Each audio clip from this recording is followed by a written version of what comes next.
Bonsoir à toutes et à tous, je suis ravi de vous retrouver pour une nouvelle semaine et une nouvelle édition. Nous sommes le lundi 22 juin, soyez les bienvenus sur Monaco Info. Voici les titres qui seront développés. Nous serons dans quelques instants avec le ministre d'État qui est actuellement à Strasbourg dans le cadre de la présidence monégasque du comité des ministres du Conseil de l'Europe. La direction de la Sûreté publique a célébré ses nouvelles recrues. Une trentaine de jeunes femmes et hommes ont intégré officiellement les rangs de la police monégasque.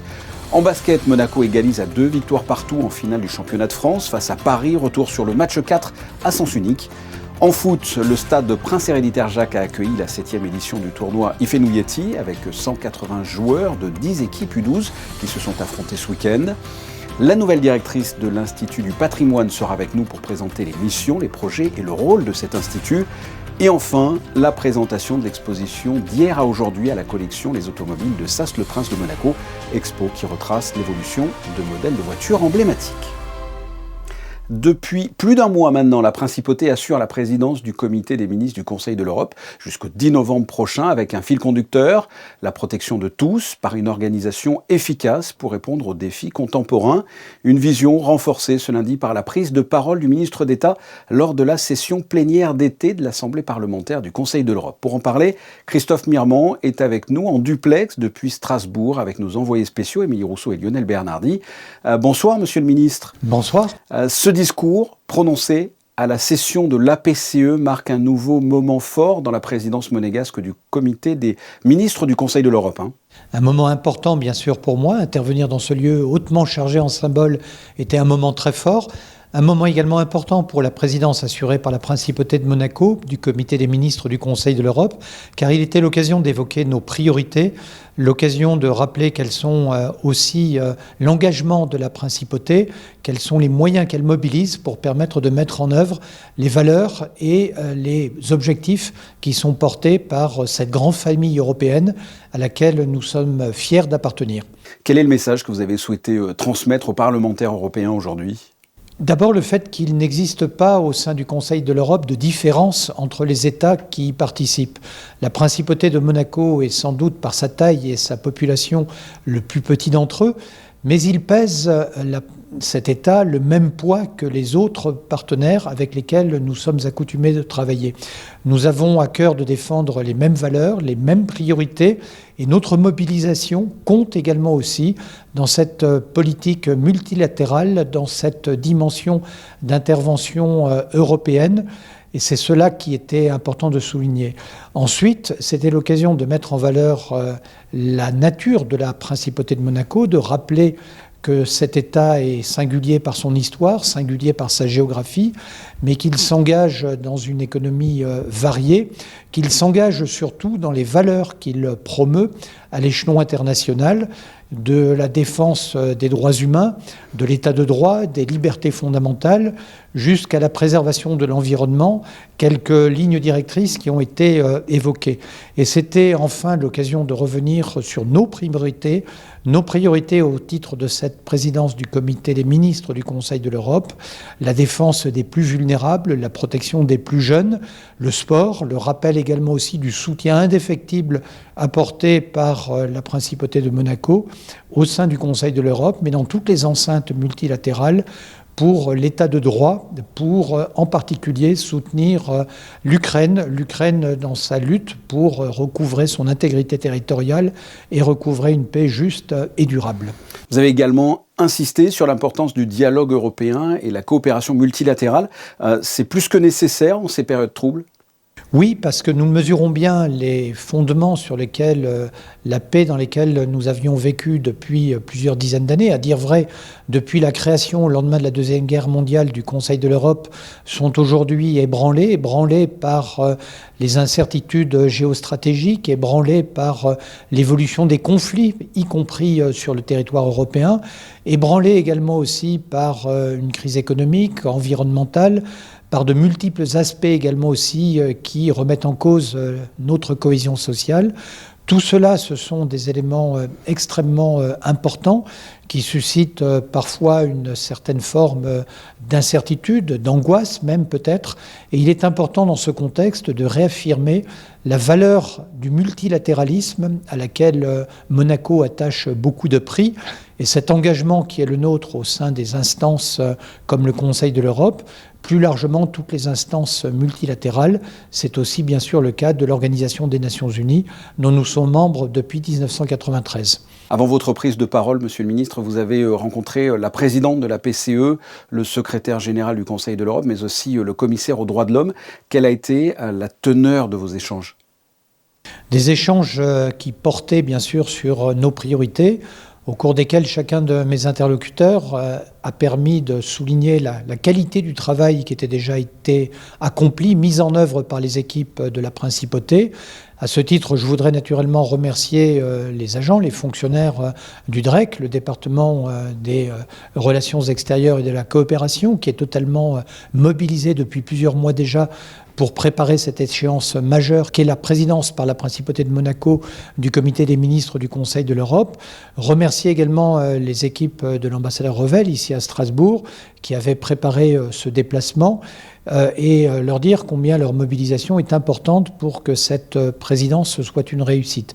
Et puis ça a été l'occasion avec mes interlocuteurs de pouvoir évoquer l'ensemble des thématiques institutionnelles du Conseil de l'Europe, à la fois les priorités de la Principauté, mais également aussi des sujets qui tiennent à l'actualité du multilatéralisme et enfin également les préoccupations que nous partageons concernant l'évolution du conflit ukrainien, toute situation que nous avons en commun avec cette grande et belle organisation qu'est le Conseil de l'Europe.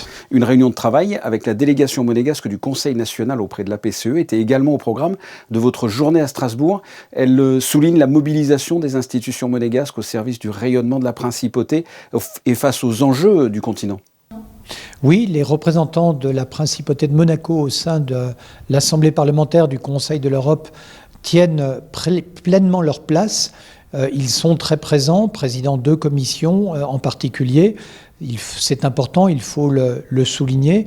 Et nous avons donc une belle représentation. Ça a été l'occasion, à l'occasion de cet échange, d'évoquer les thématiques du Conseil de l'Europe, plus largement les conditions dans lesquelles les représentants monégasques travaillent ici à Strasbourg. Et c'était important aussi d'avoir de leur part le retour sur cette expérience au-delà des échanges que nous portons, que nous partageons avec le Conseil national. Merci Christophe Mirban d'avoir été en duplex avec nous depuis Strasbourg pour revenir sur cette journée au Palais de l'Europe. Merci beaucoup de votre accueil, merci. Politique toujours, nous l'avons appris, la Principauté conserve sa notation de conforme en matière d'échange et de renseignement à des fins fiscales par l'OCDE, l'Organisation de coopération et de développement économique. Cette évaluation fait suite à la présentation du rapport monégasque lors de la 6e réunion du groupe d'examen tenue à Paris en mars dernier. Monaco conserve donc la notation conforme, qui est le niveau le plus élevé de l'échelle d'évaluation, attestant ainsi de l'application rigoureuse et continue des standards internationaux par la Principauté. Émotion et instant solennel. Aujourd'hui, à l'auditorium Régnier 3, la direction de la Sûreté publique a célébré ses nouvelles recrues en présence de Charlotte Casiraghi, marraine de l'institution.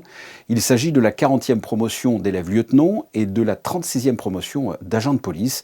Une trentaine de jeunes femmes et hommes qui intègrent officiellement les rangs de la police monégasque. Le reportage de Christine Petit-Homel et Alexandra Paolini. C'est au cœur de l'auditorium Régnier 3 que la cérémonie a débuté de la plus belle des façons. Les nouvelles recrues ont entonné a cappella l'hymne national monégasque, un moment fort qui a immédiatement donné le ton de cet après-midi, placé sous le signe de la fierté et de l'engagement. Charlotte Casiraghi, marraine de la direction de la Sûreté publique, assistait bien sûr à cette cérémonie aux côtés des hautes autorités de la Principauté. Et c'est au terme de 10 mois de formation exigeante que la 40e promotion d'élèves lieutenants et la 36e promotion d'agents de police, toutes deux baptisées Promotion 2026 Charlotte Casiraghi, ont officiellement rejoint différents rangs dans la sécurité publique. On a eu un gros volet théorique, un volet pratique, opérationnel, avec du sport, des techniques d'intervention. Moi je suis entré en 2016 en tant qu'agent.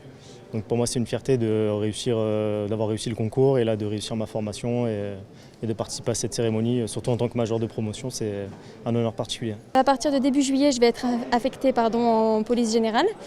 Donc c'est les policiers qui rondent en véhicule, qui interviennent lorsqu'on appelle la police parce qu'on a besoin d'aide. Donc moi j'ai choisi cette section-là et je vais pouvoir intervenir et aider la population. On va passer du travail sur le terrain au travail plus judiciaire. Donc travailler sur des enquêtes judiciaires, un petit peu ce qui se fait, la prolongation de ce que je faisais en fait sur le terrain. Je vais pouvoir voir le second volet, ce qui suit une fois qu'on a interpellé un auteur. Donc c'est excitant. C'est complètement une fierté, un honneur effectivement. J'ai toujours aimé me sentir utile et pouvoir aider les gens et là j'ai l'impression de pouvoir le faire encore à un autre niveau. Donc moi c'est tout ce que j'espérais. La promotion 2026, Charlotte Kassiraghi prendra donc ses fonctions dans les prochains jours, venant ainsi renforcer les effectifs d'une institution au cœur de la vie monégasque. La Roca Team recevait le Paris Basket hier pour le match 4 des finales de Betclic Elite. Les Monégasques dos au mur ont largement dominé la rencontre à Gaston Médecin pour recoller à 2 victoires partout et s'offrir la possibilité de remporter ce championnat de France sur le parquet du Paris Basket. Le résumé de la soirée avec Gaëtan Lebrun et Jean-Alexandre Dordet. La Roca Team n'avait pas le droit à l'erreur après sa défaite lors du match 3 et les Monégasques ont eu un sursaut d'orgueil hier soir. Porté par un Mathieu Strazel des grands soirs, auteur de 20 points et 9 passes décisives hier, les hommes de Sergueï Gladir ont dominé le collectif parisien en comptant jusqu'à 30 points d'avance dans le troisième quart-temps. À l'image d'un Nadir Ifi, muselé par la défense monégasque, les Parisiens auront tenté de revenir dans le dernier quart-temps, mais en vain. Score final 96-84 pour Monaco. J'avais dit en média après le match, je pense qu'on est parti de la salle avec nos meilleurs visages. Peut-être de la saison, je pense que certainement pour la saison française. Donc, ouais, c'est un bon match. Match assez complet. Il y a tout le monde qui était focus sur notre objectif. Donc, c'est ça le clé. Aujourd'hui, même quand on était à plus 12, plus 15, plus 18, on a continué à faire les bonnes choses. Donc, je pense que c'était ça qui a fait la différence et qui a gardé le match dans le sens unique. Le match était physique et ça va être un peu pareil, même plus physique mardi. Donc oui, il faut qu'on fait le recoupe, on fait nos routines et d'être prêt pour le Conga. Avec cette victoire, les Monégasques s'offrent un match 5 décisif sur le parquet du Paris Basket demain soir et gardent en ligne de mire un quadruplé historique après leur victoire en Supercoupe, Coupe de France et Leaders Cup. Pendant 2 jours, le stade Prince Héréditaire Jacques a accueilli la 7e édition du tournoi Ifenouilleti. 10 équipes U12 se sont rencontrées avec des formations parfois internationales à l'image du FC One Miami, l'académie créée par l'ancien international français Blaise Matuidi. Parmi ces 180 jeunes joueurs, tous ont partagé la même passion, le football. Léa Dutrouille et Jean-Alexandre Dordet étaient sur la pelouse. Des buts, des célébrations et beaucoup d'enthousiasme. Pendant tout le week-end, les jeunes talents masculins du football se sont affrontés à l'occasion d'une compétition devenue un rendez-vous incontournable pour les U12. Il a un format différent des autres. C'est à cet âge-là, normalement, ils jouent en foot réduit, c'est-à-dire à 8 maximum, sur un terrain réduit. Là, on est quasiment sur la dimension du vrai football, du foot à 11, mais on est, vous voyez, les cages sont disposées de surface de réparation, et donc il y a un format qui s'apparente le plus possible du vrai football, quoi. La finale du tournoi opposait le FC Bordeaux à l'AS Monaco. Les deux équipes avaient évidemment en tête de repartir avec le trophée détenu par l'OGC Nice depuis 2 années consécutives. Au terme de 30 minutes palpitantes, c'est l'équipe extérieure qui s'impose 2-1 sur le sol monégasque. C'était bien au début, on a bien commencé, après on a perdu par des détails. Il faut bien travailler et on reviendra plus fort. Ça va, c'était un bon match avec de l'intensité. Ils avaient des bons joueurs, mais on a bien répondu au match. On est les meilleurs. Nos parents, merci les parents de nous avoir soutenus, d'avoir fait la route. À chaque tournoi, vous étiez là, on vous a là. Merci. Au-delà du résultat, le tournoi récompense avant tout le plaisir de jouer et le partage. Une belle manière de conclure la saison pour ces jeunes passionnés, sans oublier les éducateurs. C'est ma dernière avec eux. C'est ma dernière de l'année aussi pour moi parce que je prends un petit peu de recul avec la naissance de ma fille. Magnifique journée et de la fierté de ce groupe, la fierté de ce club. C'est mon club, c'est un club que j'aime beaucoup. Et un grand merci surtout à tous les bénévoles et au club de l'AS Monaco. Cette année, le parrain du tournoi était Valère Germain, ancien joueur de l'AS Monaco, venu observer les futurs talents. Parmi ces jeunes joueurs se trouvent peut-être les champions de demain. Notre deuxième invitée du jour, Célia Bernasconi, la nouvelle directrice de l'Institut du patrimoine. Elle était auparavant conservatrice en chef du nouveau musée national de Monaco. Elle a pris la tête en novembre dernier de l'Institut du patrimoine qui a été créé en 2017 afin de mieux protéger, mettre en valeur le patrimoine monégasque. Ses missions, ses projets, le rôle de cet institut. Les réponses dans cet entretien signé Patricia Navarro. Bonsoir Célia Bernasconi. Bonsoir. Vous avez pris la direction de l'Institut du patrimoine il y a quelques mois. Comment avez-vous abordé ces nouvelles responsabilités ? Je les ai abordées avec joie, enthousiasme, un peu dans la continuité des fonctions que j'occupais préalablement au Musée national, puisqu'il s'agit en fin de compte du même métier. On parle de conservation-restauration.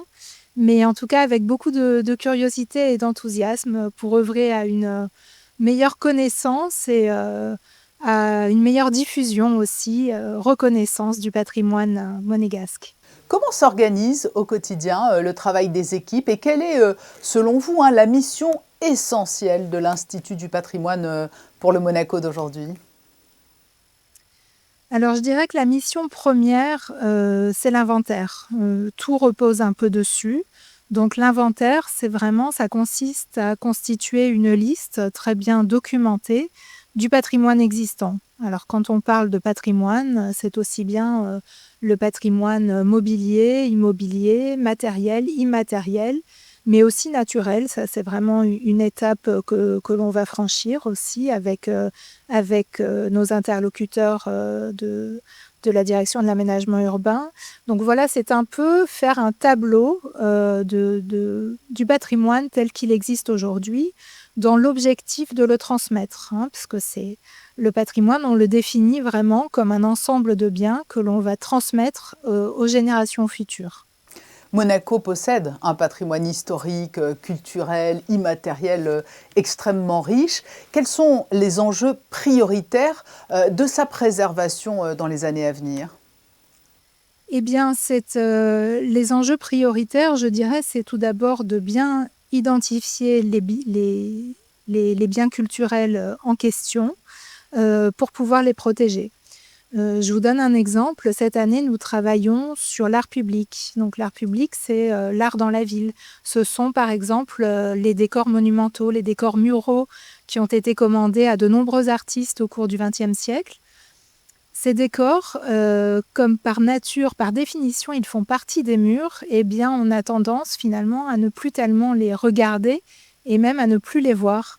Voilà, c'est un exemple parmi d'autres, mais quand nous sommes face à un projet de démolition, reconstruction ou de réhabilitation d'un bâtiment, il faut avoir ça en tête. Est-ce qu'il y a un décor à sauvegarder ?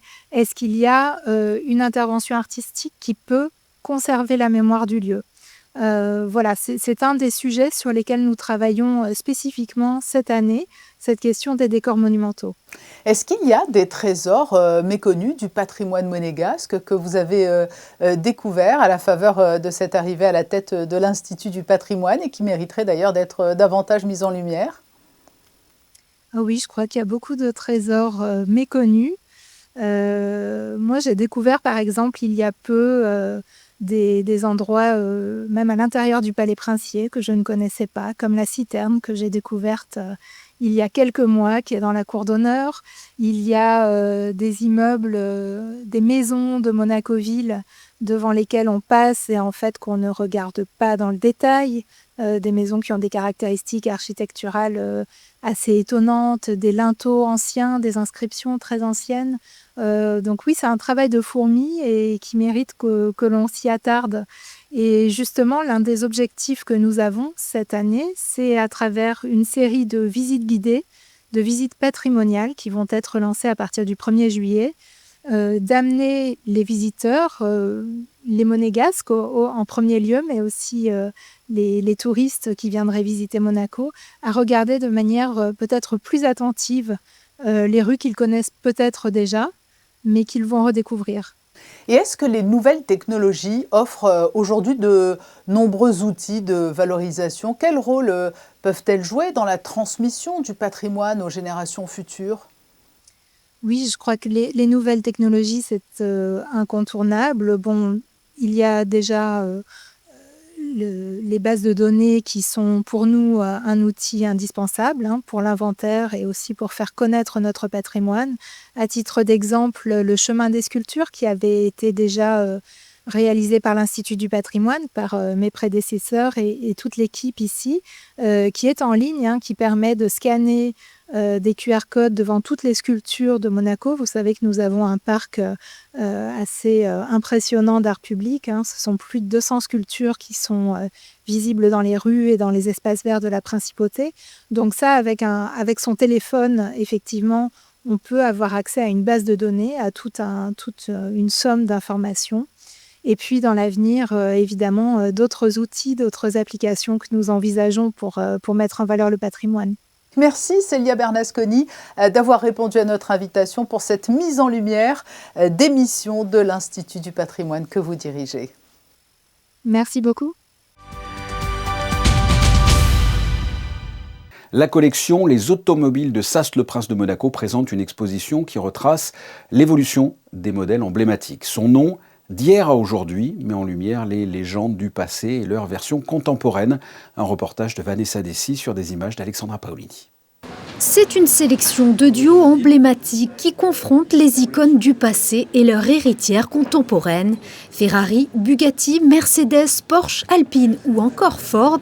Chaque marque dévoile l'évolution de ses modèles phares entre rupture technologique et continuité stylistique. L'exposition temporaire se porte sur 8 paires, 16 voitures de marques iconiques et modèles iconiques qui ont marqué l'histoire et qui vont marquer la nouvelle génération. On retrouve les marques qui ont pioché dans leur carnet, leur book et qui ont remis les modèles à jour et qui en fait se renouvellent. Voilà, ils profitent de la hype de l'ancien et essayent de trouver du moderne dans l'ancien. Cette Mercedes est un modèle rare né directement de la compétition. La CLK GTR est une supercar d'exception qui appartient au pilote Fernando Alonso. On l'estime aux alentours de 10 millions d'euros. Après, c'est toute une question de spéculation automobile. On va plus parler de rareté et de beauté automobile dans la collection plus que de prix. Donc c'est une voiture qui a été faite à 26 exemplaires. C'est une voiture qu'on peut imaginer de course, mais qui était homologuée. Et donc voilà, c'était un ovni à l'époque, pour son époque, créé par Mercedes. C'est vraiment un plaisir et une opportunité que Fernando Alonso nous a faite de présenter cette voiture ici et c'est quelque chose d'unique. L'exposition d'hier à aujourd'hui est à découvrir jusqu'au 13 septembre prochain à la collection des automobiles de Son Altesse Sérénissime le Prince. Hier, c'était la fête des pères, c'était le début de l'été, c'était bien sûr la fête de la musique. Beaucoup d'occasions de célébrer tout cela. Nous finissons donc ce journal avec les photos du jour consacrées au concert du DJ Petit Biscuit, figure de la scène électro-française. Un concert organisé par la mairie et qui s'est déroulé pour la première fois sur l'esplanade des pêcheurs. Ce sont des photos d'Ed Wright. À suivre, la météo d'Alban Gingembre, en pleine période de canicule. Et juste après, les experts basket de Frédéric Elion et Ali Traoré. Ils reviendront bien sûr sur le match 4 de la finale du championnat de France d'hier, au soir gagné par Monaco. Ce journal est terminé, on se retrouve mardi à 19h. Je vous souhaite de passer une excellente soirée sur Monaco Info. À demain.